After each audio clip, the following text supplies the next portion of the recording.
कहानी की शुरुआत में हम डग को एक प्राइवेट एयरक्राफ्ट उड़ाते हुए पाते हैं।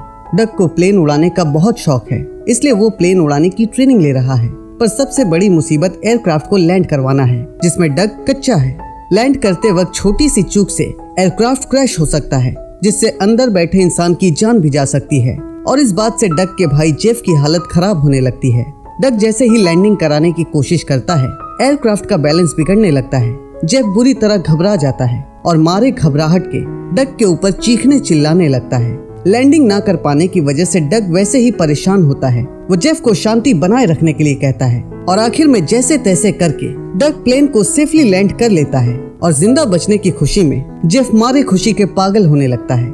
इसके बाद डग जेफ और अपनी फैमिली के साथ एक कुकिंग कंपटीशन में पार्टिसिपेट करता है। जेफ और डग की जोड़ी खाना पकाने के मामले में बेमिसाल है, लेकिन बढ़ती उम्र के साथ दोनों की याददाश्त थोड़ी फीकी पड़ने लगती है। किस रेसिपी में कौन सी चीज कितनी मात्रा में होनी चाहिए, दोनों भूलने लगते हैं और इस चक्कर में दोनों तू मैं करने लगते हैं। तभी डग की वाइफ टेरी दोनों का ध्यान भटकाने के लिए बीच में कूद पड़ती है और कुछ रोमांटिक मूव्स दिखाकर दोनों को वापस ट्रैक पर ले आती है। जजेस डिश को चखते ही उनसे सवाल कर बैठते हैं, क्या दोनों ने पहले कभी खाना पकाया है? ये सुनकर दोनों की नानी मरने लगती है, हाथ पैर ठंडे होने लगते हैं, मारे घबराहट के मुंह से बोली नहीं निकलती है। दोनों यही सोचते हैं कि आखिर जजेस ने ऐसा सवाल ही क्यों किया। तभी चौंकाते हुए जजेस उन्हें विनर अनाउंस कर देते हैं। दोनों की अब भी फटी पड़ी होती है, यकीन ही नहीं कर पाते हैं कि वो कॉन्टेस्ट जीत चुके हैं। ट्रॉफी हाथ में लेने के बाद ही दोनों बत्तीसी दिखाते हैं और यकीन कर पाते हैं कि हाँ, वो कॉन्टेस्ट जीत चुके हैं। खैर जो भी हो, पर दोनों भाई और उनकी फैमिली नेक दिल है, इसलिए कॉन्टेस्ट जीतने के बाद दोनों जरूरतमंदों को खाना खिलाते हैं। आगे हम पाते हैं कि डग की 2 बेटियां हैं, बेली और मैगी।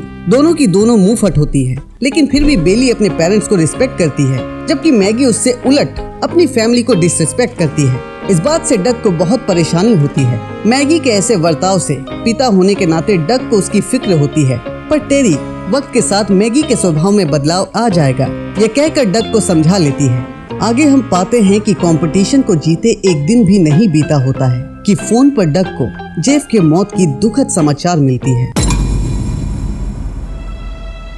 जेफ डग का इकलौता भाई था। उसके अचानक इस तरह चले जाने से डग इस कड़वी सच्चाई को स्वीकार नहीं कर पाता है। पहले माँ बाप, फिर अंकल और अब जेफ को खोकर डग पागल सा होने लगता है, मानो उसका ईश्वर से भरोसा ही उठ जाता है। पर डग आखिर कब तक यूं गम में डूबा रहेगा? टेरी और बच्चों का मुंह देखकर वो सारी तकलीफें भुलाकर जिंदगी में आगे बढ़ने का फैसला करता है। जेफ का अंतिम संस्कार करके डग प्राइवेट प्लेन से घर लौटता है। पुरानी पहचान होने के कारण पायलट डग को आगे आकर बैठने के लिए कहता है। डग उसे टालने की कोशिश तो करता है, पर पायलट के बार बार इंसिस्ट करने की वजह से वो सामने आकर बैठ जाता है। घर वापस लौटने के लिए मैगी और बेली दोनों बहुत ज्यादा एक्साइटेड नजर आती हैं।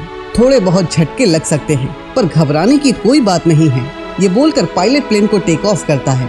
डग बातों ही बातों में पायलट से अपनी पुरानी यादें साझा करता है। वो बताता है कि हमेशा से प्लेन उड़ाना उसका शौक रहा है।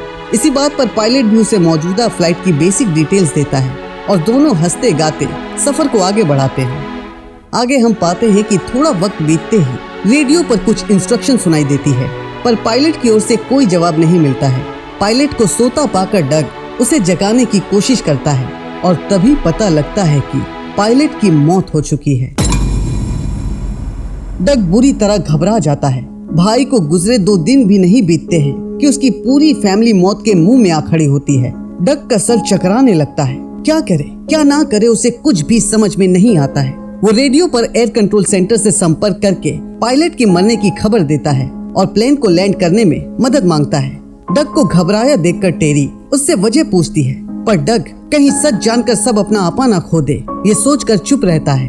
डग के चेहरे पर घबराहट देखकर टेरी के मन में शक पैदा होने लगता है। वो जैसे ही डग के करीब पहुंचती है, उसे सच का पता लग जाता है कि पायलट की मौत हो चुकी है। पायलट को सीट से हटाकर टेरी उसकी जगह लेती है और सिचुएशन कंट्रोल करने में डग की मदद करती है। प्रॉपर इंस्ट्रक्शंस मिलने के बाद भी डग को कुछ समझ में नहीं आता है। उसे सिर्फ पीछे अपनी फैमिली और आगे खड़ी मौत दिखाई देती है। काफी ढूंढने पर टेरी को एक मैनुअल मिलता है, पर उसका भी कोई खास फायदा नहीं होता है। वहीं आंखों के आगे पायलट की पड़ी लाश को देखकर बेली और मैगी मानो जिंदा बचने की उम्मीद हार जाती हैं। प्लेन निरंतर ऊपर ऊंचाई की ओर बढ़ती रहती है, जो खतरे का संकेत माना जाता है। एयर कंट्रोलर्स को जानकारी देने पर ऑटो पायलट मोड ऑफ करने को कहा जाता है, कहने के मुताबिक डग ऑटो पायलट मोड को ऑफ कर देता है, जिससे प्लेन की ऊंचाई घटने तो लगती है पर साथ ही दुगनी तेजी से नीचे की ओर बढ़ने लगती है। इसकी जानकारी देने पर एयर कंट्रोलर्स घबराने की जरूरत नहीं है, झूठ बोलते हैं, क्योंकि इस प्लेन को प्रोफेशनल पायलट के बगैर कंट्रोल कर पाना नामुमकिन है। वहीं एयर कंट्रोलर्स में बैठा डैन इसका हल निकाल लेता है। कंट्रोल रूम में मोबाइल फोन का इस्तेमाल करना वर्जित है, नौकरी जा सकती है। ये जानते हुए भी डैन डग और उसकी फैमिली को बचाने के लिए रिस्क लेता है। डैन अपने सबसे करीबी दोस्त कार्ल को फोन लगाता है। कार्ल इस प्लेन को कैसे कंट्रोल करना है जानता है। उसने भी अपनी फैमिली को एक प्लेन क्रैश में खो दिया था, इसलिए कार्ल डैन की बात मानकर डग और उसकी फैमिली को बचाने की ठान लेता है। कार्ल एयर कंट्रोलर के थ्रू डग को असिस्ट करता है। वहीं प्लेन का रफ्तार सामान्य से अधिक या कम होते रहता है। निरंतर एक तरह की स्पीड को मेंटेन कर पाना डग के लिए मुश्किल भरा है, और उस पर मुसीबत ये कि सामने से अब तूफान भी आने लगता है। डग तूफान वाली बात से पूरी तरह अनजान होता है। डग हड़बड़ी में कोई गड़बड़ी ना कर बैठे, यही सोचकर एयर कंट्रोलर्स डग को उसके रास्ते में आने वाले तूफान के बारे में कुछ नहीं बताते हैं। आगे हम देखते हैं कि रनवे की ओर बढ़ते हुए डग घनघोर काले बादलों को देखता है, लेकिन एयर कंट्रोलर डग अपना आपा ना खो दे, इसलिए खराब मौसम का हवाला देकर उसे शांत रखते हैं। रफ्तार फिर से तेज होने लगती है, जिससे प्लेन को कंट्रोल कर पाना मुश्किल होने लगता है। डग पूरी कोशिश करता है, पर तेज हवा की वजह से झटके लगने शुरू हो जाते हैं और डग प्लेन को स्लो कर पाने में असक्षम हो जाता है। वहीं तूफान भी दुगनी तेजी से प्लेन की ओर बढ़ता है, जिसका मतलब ये है कि अगर रफ्तार कम हुआ तो प्लेन क्रैश भी हो सकता है। आगे कार्ल लैंडिंग गियर्स को नीचे करने के इंस्ट्रक्शंस देता है। इंस्ट्रक्शन फॉलो करते हुए डग सबसे नजदीकी रनवे पर प्लेन को लैंड कराने की कोशिश करता है, पर तूफान के तेज हवा के कारण प्लेन रनवे से खिसकने लगती है और डग प्लेन को लैंड नहीं करवा पाता है। डग फिर से एक बार आसमान की ऊंचाई पर होता है। लैंडिंग ना कर पाने की सूरत में बौखला उठता है, कैसे अपनी फैमिली को बचाए, बस यही सोचता है कि तभी कड़कती बिजली और गरजते बादलों के साथ तूफान उसके रास्ते में आ खड़ी होती है और मानो जैसे पूरा खेल खत्म होने को हो।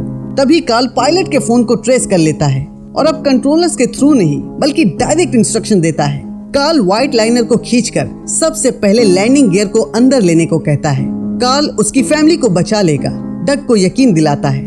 कार्ल का कहा मानने के अलावा दूसरा कोई रास्ता नहीं होता है। डग आंखें बंद करके कार्ल के दिए हुए इंस्ट्रक्शंस को फॉलो करता है और नतीजा ये मिलता है कि डग तूफान के चपेट से बच निकलने में कामयाब हो जाता है।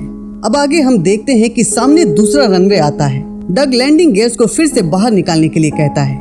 जमीन को छूते ही जिंदगी सलामत रहे, सभी ईश्वर से यही प्रार्थना करते हैं। कार्ल बड़ी सावधानी से थ्रोटल खींचने के लिए कहता है। वहीं प्लेन को डोलता देख एयर कंट्रोलर्स को क्रैश होने का डर सताने लगता है, क्योंकि रेस्क्यू टीम भी प्लेन की उल्टी दिशा की ओर बढ़ती है। अब कार्ल थ्रोटल को बंद करके कंट्रोल एकदम से छोड़ने के लिए कहता है। ईश्वर पर से विश्वास उठ चुके डग का वापस से ईश्वर में विश्वास जाग जाता है। वो ऊपर वाले का नाम लेकर वैसा ही करता है। वो कंट्रोल को एकदम से छोड़ देता है। कार्ल की ये तरकीब काम कर जाती है। प्लेन सेफली लैंड हो जाता है, मानो जैसे सबको पीछे रखकर ईश्वर ने डग की मुराद सबसे पहले सुन ली हो। डैन की चतुराई और भगवान की दया से कार्ल उन्हें बचाने में कामयाब हो जाता है। डग और उसकी फैमिली मौत के मुंह से सुरक्षित लौट आती है और इस कहानी का एक सुखद अंत हो जाता है।